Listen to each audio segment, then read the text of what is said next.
Hi. So in this video, I'm going to talk about an interesting topic, an important topic as well. So to find out like why there are so much of marital conflicts, is it like on uprise now or it has always been there?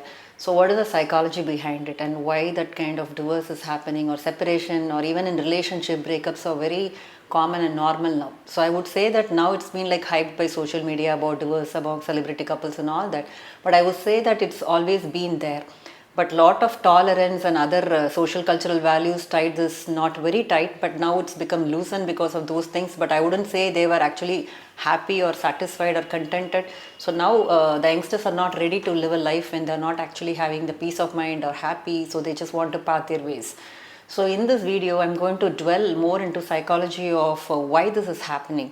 So when we say, as a psychologist, when we probe into the marital issues, 90% of the time, or even I would say more than that, there are a lot of mental health problems which are undiagnosed creeping inside this marriage, which are dysfunctional in nature.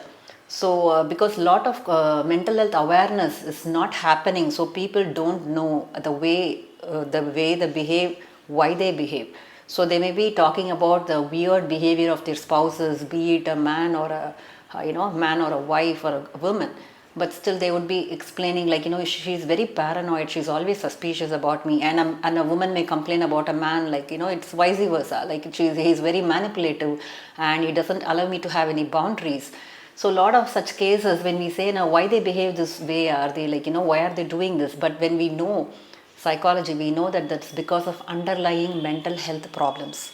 So in case of mental health problems, I'm not talking about like, very intense cases or psychotic cases like bipolar or schizophrenia, where it's very, very common and it's very obvious and visible that the person is having a mental health problem. So it's always brought into the attention of a psychiatrist most often. But here I'm talking about a very less obvious one, which not many of you may be aware of, but I've given this awareness already in my video. If you could look into the playlist on mental health, psychological well-being, you could see a lot of series of videos on personality disorders. So this video will dwell into more of personality disorders affecting the marriages or killing the marriages, I should say. So the personality disorders are there right from the age of teens or adolescence sets in. So which is generally not diagnosed because it's not going to be causing problem to their own self, except for few disorders in cluster C, and there are cluster A, B and C according to the DSM classification. So I'm not going to the clinical part of it. I'm just going to tell you that there are certain disorders which are like, causing a lot of trouble to oneself. So people would come for help, like OCPD personalities or sometimes even social avoidant personalities. They may come for seek help. But a lot of other personality disorders do not cause problems to their own selves, and they are, I wouldn't say happy-go-lucky, but they are not aware, there is no insight. But most of the times it causes problem to the spouses to whom they are married to. And more like a psychotic case is here, the lack of insight is the creeping problem, I should say. So it's very difficult to give them the insight about this kind of personality disorders because it's very much in their blood about, the way they think, feel and behave. It's always been like this, so they don't feel any abnormality actually to the person who's actually having this personality problem. But then when they get married to a household and when spouses or another person get into this kind of behavior, then they like, see like something is wrong, but I don't know like why is she behaving this way. So but nobody has a clue that it may be a cause of mental health issue. So I'll tell in some layman terms so where we can understand, and in case of where actually this conflict is seen because of the personality problem. One, in terms of communication breakdowns. So in case of attachment problem, which is a sign of various other personality disorders like borderline personality disorder and narcissistic personality disorder, we should say. So in all these cases, the major problem is the communication breakdown. So one person may be like not wanting to depend on another person, and one person may be clingy. So there is always a conflict between both, and there is a communication lack happening, and because of which a lot of problems keep piling on. So this communication breakdowns can happen because of personality disorders, and one person may have this OCPD personality, which they are very rigid in their ways and they are very logical and very rational. Let's say the wife is very emotional, and such cases again the conflicts do happen. And the next case is terms of conflicts. So there will be often lot of conflicts happening because of this personality problem, especially in terms of borderline personality disorder. Most of the marriages, marital counseling and couple therapy, we find out that lot of cases of borderline personality disorders where the self-harm is there and intense emotional issues of feelings of abandonment or mistrust, all this we can see in one of the persons, mostly seen in women, I should say. So in such cases as well, there is always frequent conflicts happening. So because of this conflict, another person gets so frustrated about every day, today I go home, I don't know what's going to happen. So always this is a kind of problem, but they are not aware of the fact it's because of the underlying personality problem. So now that you're aware of, you should know. And next is like when we look into the cycle, ever coming cycle of conflict, always marital problems and that leading to conflict, because maybe how they were living with themselves, their own selves and their friends would not have mattered a lot. That personality disorder actually come into more obvious scene when there's a lot of adjustment issues and when they have to accommodate to another person living under the same roof, only then it becomes so obvious. And also in case of families where there is a single parent family, I'm not saying any negative about a person, single parent family, but then this actually a lot of researchers have said that impact of single parent family on the children and their later trust issues and attachment problems are there. So single parenting and broken families and families where there is a father or a mother who may be in substance abuse persons are there, and also in terms of infidelity or extramarital affairs. In all such cases, we could see the victims are the children. Now that they are adults and they're having the personality problems, which is going to tear the marital relationship apart. And there is also, I said, like the problems in attachment, and when it comes to trust, there is obviously lack of trust because of personality issues. Because of this trust issues, it's very, very difficult for a woman or a man to depend on each other. And trust is the bottom line of love and relationship. So you can imagine without trust, we can't do anything about it.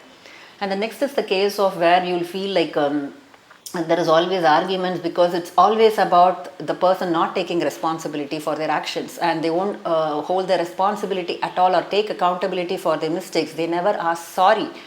Even if they're going to ask sorry, they will say sorry, but they'll never say sorry alone. They'll always say sorry, but because you did this, I have to do this. They always keep on explaining their behavior and defend themselves. So in such cases, there is no, I would say, loyalty or a commitment there for a person to actually keep loving you and keep having faith on you and having to even depend on you. So there is a problem always there. And when it comes to narcissistic behavior or a self-centric behavior where it is things are all about you. It's all about the way you think, feel and behave, and you keep on explaining why I feel this way, my needs are more important and I have to behave this way because of so and so things, and keep explaining yourself.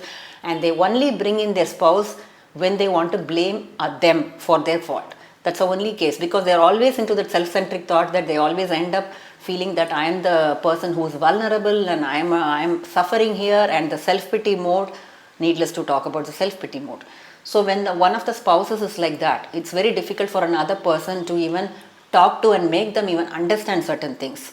And in case of where one person is an avoidant personality problem, so one person is avoidant and another person wants emotional support, but this person is not offering them the same, again there is a chaos in the marriage.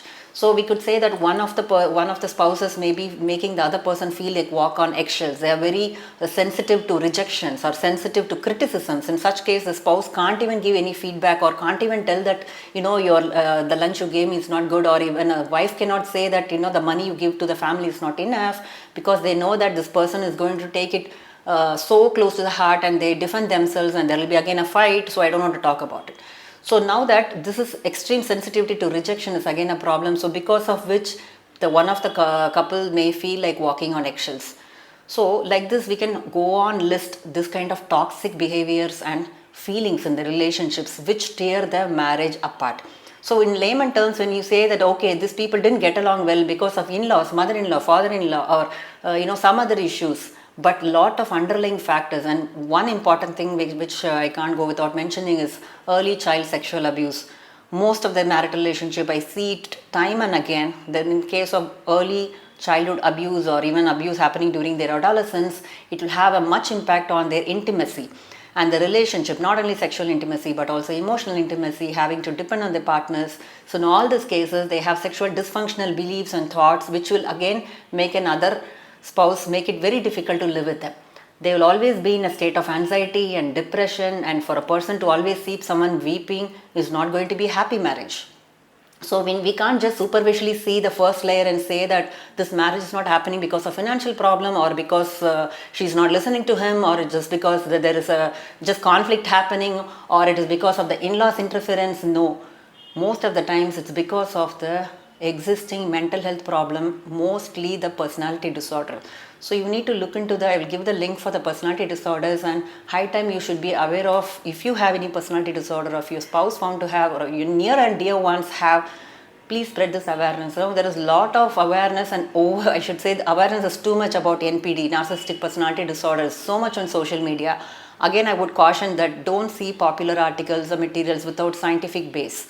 You have to make sure to whom you are listening and which article you are reading, and is it really true, because we see what we want to see and take that and just say that I'm a victim now, I'm suffering. So what is the next point? How do we problem solve? What do we do? The next stop is healthy communication. If that's not happening, you need to go to a counselor or a therapist and see if this marriage can really work.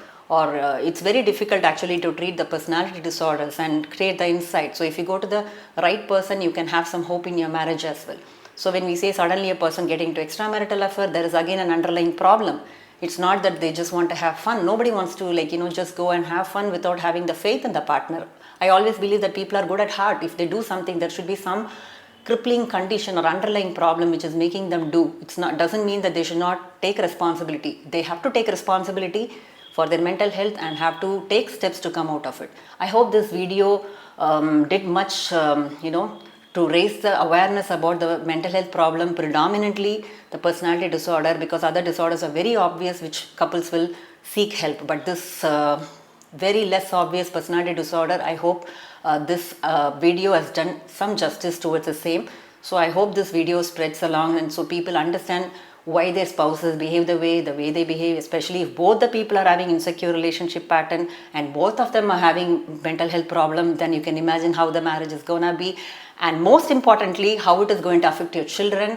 The researchers have found out that one of the parent, or let's say if both the parents are having mental health problem, genetically, biologically, there are a lot of chances, and also observational learning wise, in all the ways it's going to affect the mental health of your child. High time you need to stop this and passing your trauma from generation to generation to the other. Please seek help and live a contented and happy life and have a happy relationship. So let me catch you up in another interesting video. Take care. Bye.